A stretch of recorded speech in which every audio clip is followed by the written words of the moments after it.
Government job ನೇಮಕಾತಿ ಆಗ್ರಹಿಸಿ ಪ್ರತಿಭಟನೆಯನ್ನು ನಡೆಯಕತ್ತೈತಿ. ಬಟ್ ಖರೆ ನೇಮಕಾತಿಗಳ ಪ್ರಕ್ರಿಯೆ ನಡೀಲಿ, ಎಲ್ಲರಿಗೂ ಉದ್ಯೋಗ ಸಿಗಲಿ, ಯುವಜನತೆಗೆ ಉದ್ಯೋಗ ಸಿಗುವಂಥ ಕೆಲಸ ಆಗಲಿ ಅಂತ ನಾನು ಬಯಸ್ತೀನಿ. ಬಟ್ ಒಂದು ವೇಳೆ ಲೇಟ್ ಆಯಿತು, ಇನ್ನೂ ಲೇಟ್ ಆಯ್ತಪ್ಪ ನೇಮಕಾತಿ, ಅಕಸ್ಮಾತ್ ನೇಮಕಾತಿ ಆದರೂ ಎಲ್ಲೋ ಒಂದು ಕಡೆ ನನ್ನ ಎಫರ್ಟ್ಸು ಬೈ ಲಕ್ ಚಾನ್ಸ್ ಕೊಡಲಿಲ್ಲ, ನನಗೆ ನೌಕರಿ ಆಗಲಿಲ್ಲ, ಈ ನೇಮಕಾತಿ ಪ್ರಕ್ರಿಯೆ ನಡೆದ ಮೇಲೂ ನನಗೆ ನೌಕರಿ ಆಗಲಿಲ್ಲ ಅಂದಾಗ ನಿಮ್ಮ ಕಡೆ ಪ್ಲಾನ್ ಬಿ ಅನ್ನೋದೊಂದು ಇರಲೇಬೇಕು, ಆಪ್ಷನ್ ಬಿ ಇರಲೇಬೇಕು. ಯಾಕಂತಂದ್ರೆ ಅಂದ್ರೆ ಆಪ್ಷನ್ ಬಿ ಅಂದ್ರೆ ಏನ್ರಿ, ಈ ಗೌರ್ಮೆಂಟ್ ಜಾಬ್ ಆಗಲಿಲ್ಲಪ್ಪ ಅಂದ್ರೆ ನಾನು ಏನು ಮಾಡಲಿ, ಪ್ರೈವೇಟ್ ಜಾಬ್ ಮಾಡಲು ಅಥವಾ ಬಿಸ್ನೆಸ್ ಮಾಡಲು, ಏನು ಮಾಡಿ, ಅಥವಾ ನನ್ನ ಅಗ್ರಿಕಲ್ಚರ್ ಬೇಸ್ ಇತ್ತಂದ್ರೆ ಅಗ್ರಿಕಲ್ಚರ್ ಕಂಟಿನ್ಯೂ ಮಾಡಲು, ಇದನ್ನೆಲ್ಲ ನೀವು ತಲೆ ಒಳಗೆ ಆಲ್ರೆಡಿ ಇಟ್ಕೋಬೇಕು. ಕೂಲಾಗಿ ಹ್ಯಾಂಡಲ್ ಮಾಡಿರಿ, ಭಾಳ ಚಿಂತೆಗೆ ಒಳಗಾಗಬೇಡ್ರಿ.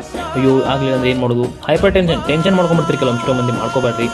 ಓಕೆ, ಅದು ಪ್ಲಾನ್ ಬಿ ಇಲ್ಲಪ್ಪ ಇದಾಗ್ಲಿಕ್ಕೆ ಅಂದಿರ್ತೈತಿ, ನಾವು ಇದನ್ನು ಮಾಡ್ತೀನಿ, ಮುಂದೆ ಜೀವನ ಕಟ್ಕೋತೀನಿ ಅನ್ನೋ ಧೈರ್ಯ ನಿಮ್ಮಲ್ಲಿ ಇರಲಿ, ಒಂದು ಆಪ್ಷನ್ ಇಟ್ಕೋರಿ ಅಂತ ಹೇಳಕ್ಕೆ ಇಷ್ಟಪಡ್ತೀನಿ ಸ್ನೇಹಿತರೆ. ಅದು ಪ್ರೈವೇಟ್ ಜಾಬ್ ಆಗಲಿ, ಅದು ಗೌರ್ಮೆಂಟ್ ಯಾವುದೋ ಬಿಸ್ನೆಸ್ ಆಗಲಿ, ಏನೋ ಆಗಲಿ, ಆದಷ್ಟೇ ಒಂದು ಪ್ಲಾನ್ ಬಿಯನ್ನು ನೀವು ಆಲ್ಟರ್ನೇಟ್ ಆಪ್ಷನ್ ಇಟ್ಕೊಂಡು ಮುಂದುವರಿರಿ ಅಂತ ಹೇಳಕ್ಕೆ ಇಷ್ಟಪಡ್ತೀನಿ. Thank you so much guys.